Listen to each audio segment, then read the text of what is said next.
students, I'm back. I hope you are doing well with your studies. So let us see what I have in store for you today.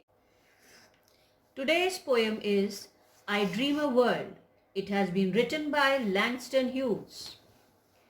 James Mercer Langston Hughes was an American poet, a social activist, novelist, playwright, and a columnist.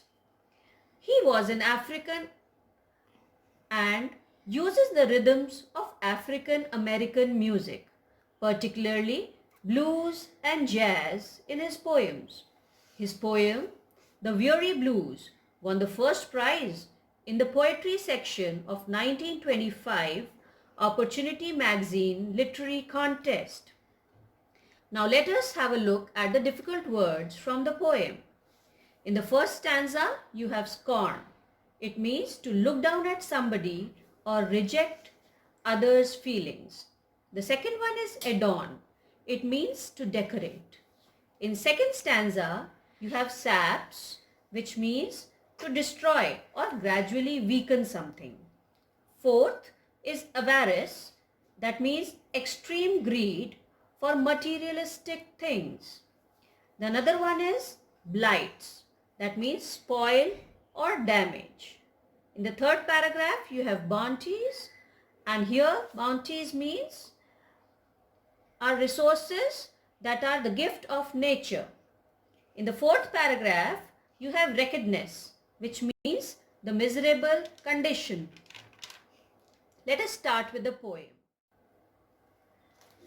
First stanza, I dream a world where man no other will scorn, where love will bless the earth and peace its path adorn.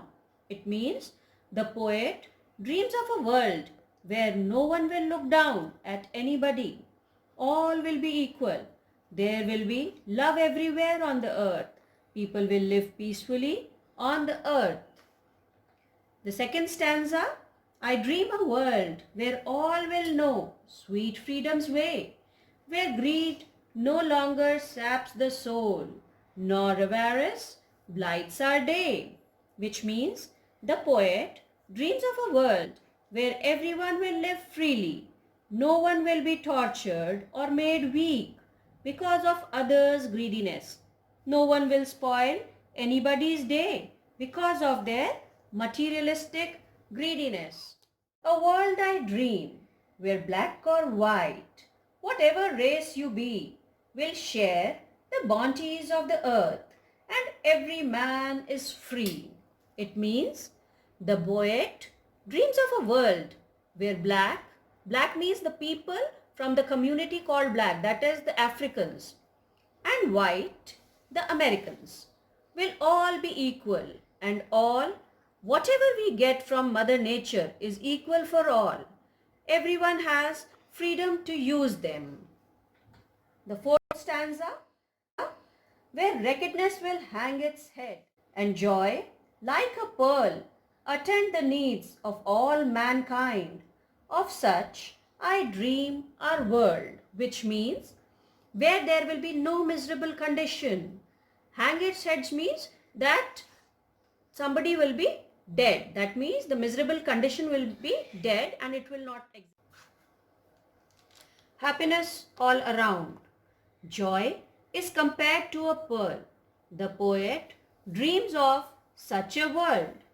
Now, let us talk about the rhyme scheme. It is a 16 lines poem with 4 paragraphs of 4 lines each.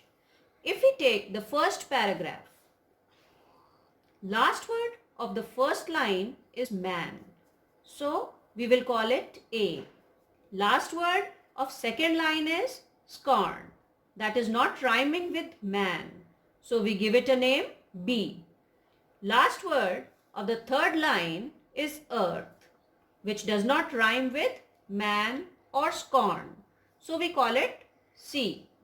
Last word of fourth line is adorn, which is rhyming with scorn. So, we will repeat B. Rhyme scheme comes up to be AB, CB. Now, the poetic devices. The main poetic device used in these poems is Personification.